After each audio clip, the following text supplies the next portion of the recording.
आरती और राज दोनों एक नया और सुंदर घर ढूंढ रहे थे और कुछ ही वक्त में उन्हें एक नया और बड़ा सा घर मिल भी गया।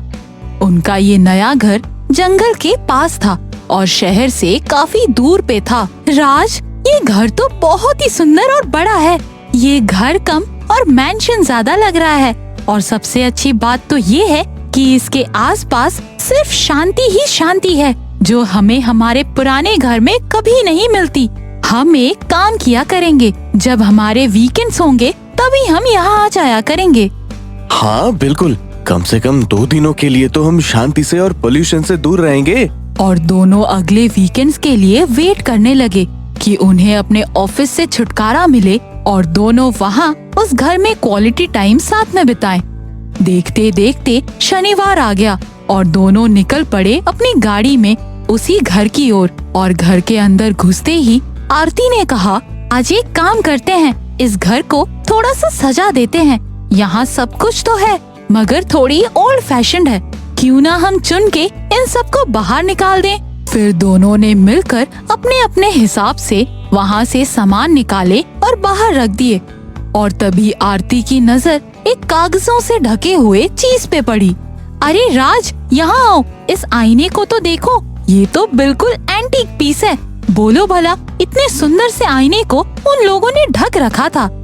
इतना कह के उसने उस आईने से सारे कागज हटा दिए और फिर वहाँ से बाहर जाने लगी कपड़ा लाने, ताकि वो उस आईने को पोंछ सके। मगर अचानक से उसे ऐसा लगा जैसे आईने से कोई भूतिया आवाज निकली। राज, तुमने कुछ सुना क्या? बड़ी अजीब सी डरावनी आवाज थी। मुझे लगा जैसे इस आईने के अंदर से कोई आवाज आई हो। इतना कहते ही उसे फिर से वही आवाज दोबारा सुनाई देती है और इस बार वो उस आईने के पास जाती है और उसमें कान लगाकर सुनती है। तुम्हारा वहम है आरती, क्या बच्चों की तरह कान लगाए आईने में सुन रही हो? मगर अचानक से न जाने क्या और कैसे हुआ, उस आईने में से कई सारे भूतिया हाथ बाहर निकले और आरती को अपने अंदर ले गए और उस पूरे घर में एक डरावनी हंसी गूंजने लगी और वो आईना हवा में घूमने लगा और राज को कुछ भी समझ नहीं आ रहा था कि ये अचानक क्या हुआ। वो 2 मिनट तक सुन ही खड़ा रहा। कुछ देर बाद वो भागता हुआ उस आईने के पास पहुंचा और उसके पहुंचते ही वो आईना वापस पहले की तरह जमीन में रखा हुआ था, मानो जैसा कुछ हुआ ही ना हो। हे भगवान, ये कैसे हो सकता है? आईने के अंदर कैसे कोई समा सकता है? इसके तो पीछे भी कुछ नहीं है। फिर मेरी आरती कहाँ चली गई और वो डरावने हाथ कैसे आया? मुझे तो कुछ समझ में नहीं आ रहा है। इतने में ही पीछे से उसके कंधे पर किसी ने हाथ रखा। वो डर कर पीछे मुड़ा तो वहाँ एक बुजुर्ग महिला उसके पास खड़ी थी। बेटे, तुमने गलत घर चुन लिया अपने रहने के लिए और ऊपर से तुमने इस आईने को भी अब मुक्त कर दिया। जल्दी चलो तुम यहाँ से। ये आईना इंसानों को अपने अंदर समा लेती है। मगर आपको कैसे पता चला कि यहाँ कुछ हुआ है? मेरा बगल में ही एक झोपड़ा है और मैं जंगल से लकड़ियाँ लेके वापस घर को लौट रही थी तो मुझे उस चुड़ैल की हंसी गूंजते हुए सुनाई दी। तो मुझे समझ आ गया कि फिर से इस आईने ने किसी को निगल लिया। अब यहाँ खड़े रहकर वक्त जाया न करो, जल्दी चलो मेरे साथ। और उनके बाहर निकलते साथ आईने से भी हाथ निकलने लगे और राज को पकड़ने के लिए आगे बढ़ने लगे, मगर वो हाथ दरवाजे के बाहर तक नहीं आ पाए। वो बूढ़ी औरत राज को अपने घर ले गई। मैंने देखा जब वो हाथ दौड़ा रहे थे वो दरवाजे के बाहर नहीं निकले। ऐसा क्यों? ऐसा लग रहा था मानो उसके बाहर वो निकल नहीं सकते। तुमने बिल्कुल सही कहा है बेटा। वो जो हाथ हैं वो सूरज की रोशनी में नहीं आते, वरना उनका नाश हो जाएगा। कई महर्षियों ने और ज्ञानियों ने उस आईने को बाहर निकालने की कोशिश की, मगर सब उस आईने में ही समा गए। मगर कुछ साल पहले ही उस आईने को ढक दिया गया था और सब कुछ ठीक था, मगर ये अब फिर से खुल गया और ये अब न जाने कैसे ठीक होगा। राज सोच में पड़ गया कि वो किस प्रकार उस आईने को उस घर से बाहर निकाले, मगर बहुत सोचने के बावजूद भी उसे कुछ समझ ही नहीं आ रहा था।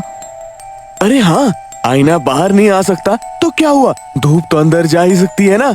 माँ जी आप जल्दी बताइए, यहाँ आसपास आईने की दुकान कहाँ है?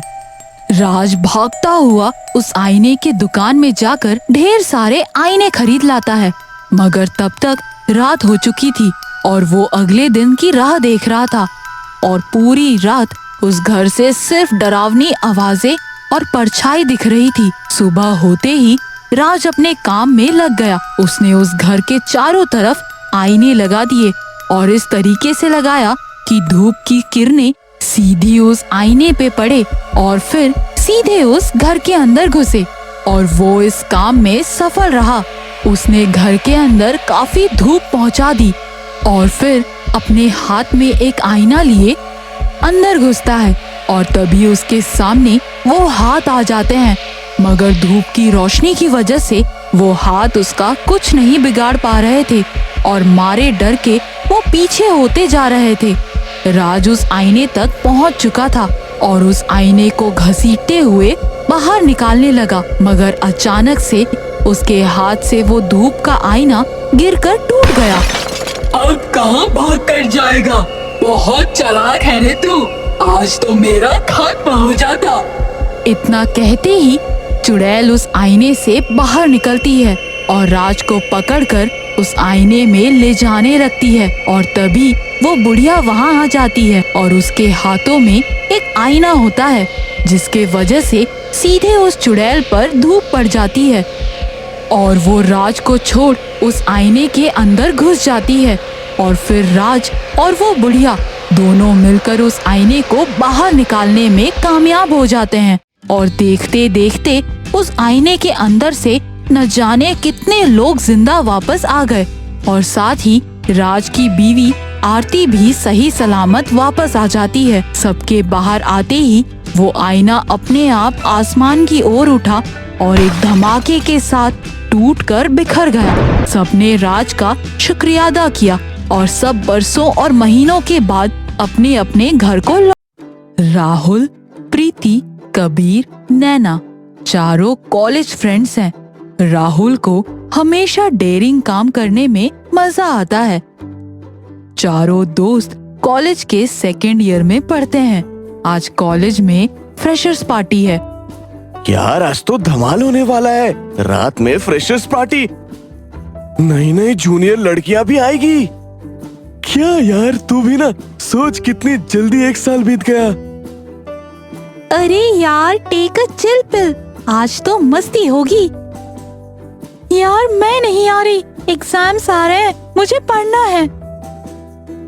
यार नैना, वी विल हैव फन और डोंट वरी, हम लोग जल्दी वापस आ जाएंगे। ठीक है, तुम बोलते हो तो आती हूँ।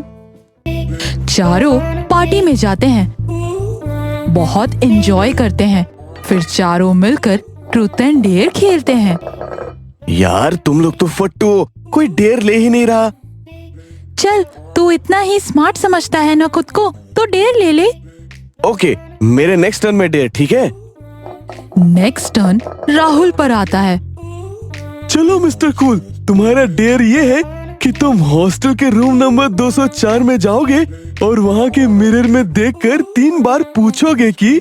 इतने में नैना कबीर को रोकते हुए, यू गाइज आर मैड, ये वही रूम है जहाँ लास्ट ईयर अभिषेक नंदी ने सुसाइड कर लिया था और तब से वो रूम बंद है। यस डियर, तुझे वहाँ जाकर मिरर में देखकर 3 बार अभिषेक को बुलाना है। तुमको डर तो नहीं लगेगा ना? और उसकी रिकॉर्डिंग भी करनी है। आज कोई हॉस्टल में है भी नहीं तो कोई देखेगा भी नहीं। मैं किसी से नहीं डरता। पागल हो क्या, वो रूम आज तक किसी ने नहीं खोला। Dare accepted. प्रीति और नैना के मना करने के बाद भी राहुल उस रूम की तरफ जाने लगता है और ताला तोड़कर सीधा रूम में चला जाता है। राहुल जैसे ही रूम में एंटर करता है, वहाँ अंधेरा होता है।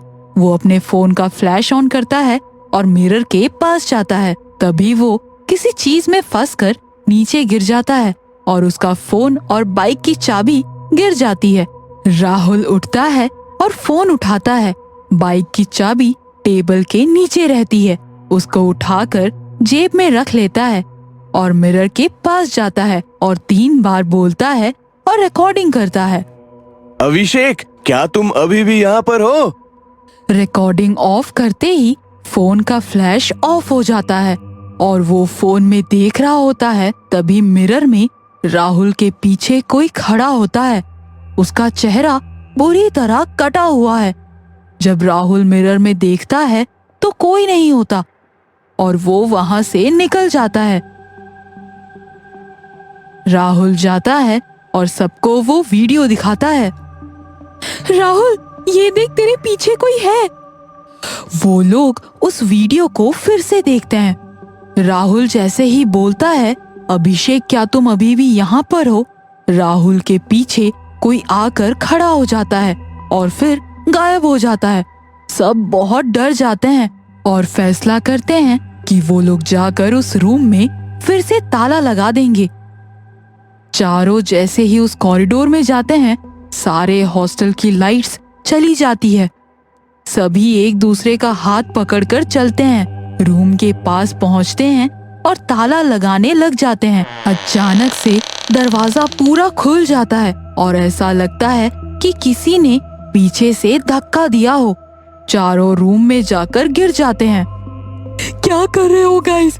ऐसे ही इतना डर लग रहा है, तुम लोगों को मजाक सूझ रहा है। तभी रूम का गेट बंद हो जाता है।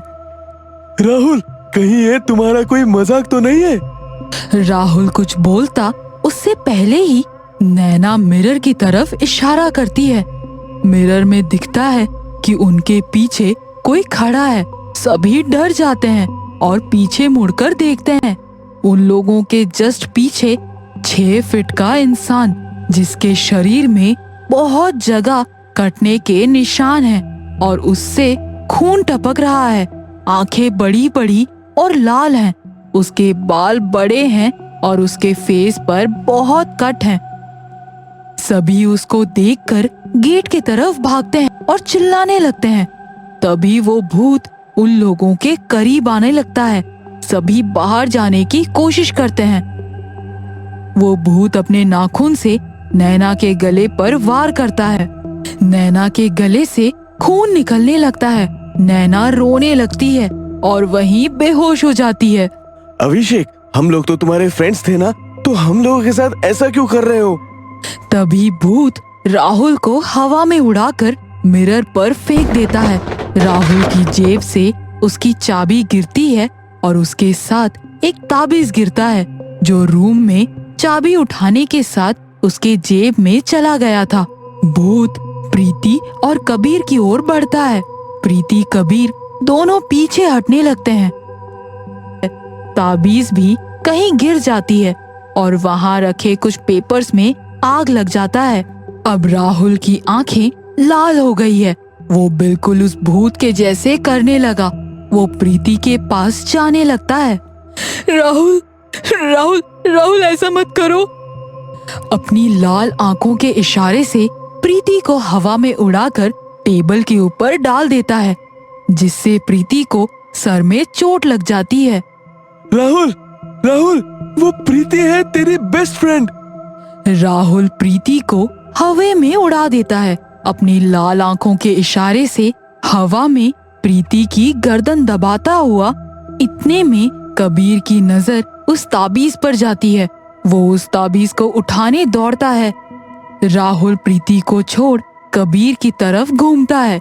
कबीर उस ताबीज को आग में फेंक देता है। राहुल वहीं पर गिर जाता है। उसके अंदर से वो भूत निकलता है। वो पूरी तरह से चिल्ला रहा होता है। रूम का गेट खुल जाता है। कबीर नैना को उठाकर रूम से बाहर निकलता है। चारों रूम से बाहर निकलते हैं और रूम की तरफ देखने लगते हैं। तभी वहाँ अभिषेक की आत्मा आती है और उन्हें देखते हुए स्माइल करते हुए हवा में गायब हो जाती है। नेक्स्ट वीक सभी को यही लगता है कि ये चारों ड्रिंक करके उस रूम में आग लगा दिए हैं। राहुल को सस्पेंड कर दिया जाता है। चारों कॉलेज कैंटीन में बैठे हैं। मुझे तो ये लग रहा है कि वो अभिषेक की आत्मा नहीं थी। तभी हॉस्टल का गार्ड आकर इन चारों से मिलता है। सही बोल हो आप, वो अभिषेक नहीं था। अभिषेक से पहले भी एक लड़का ने उस रूम में सुसाइड किया था और अभिषेक को उसकी आत्मा दिखती थी। उस आत्मा ने अभिषेक पर पूरी तरह से अपना कब्जा कर लिया था और उसने सुसाइड भी उसकी वजह से ही किया था। तब से उस आत्मा ने अभिषेक की आत्मा को वहां बंद कर रखा था। आप लोग ने अभिषेक की आत्मा को भी मुक्ति दिला दी।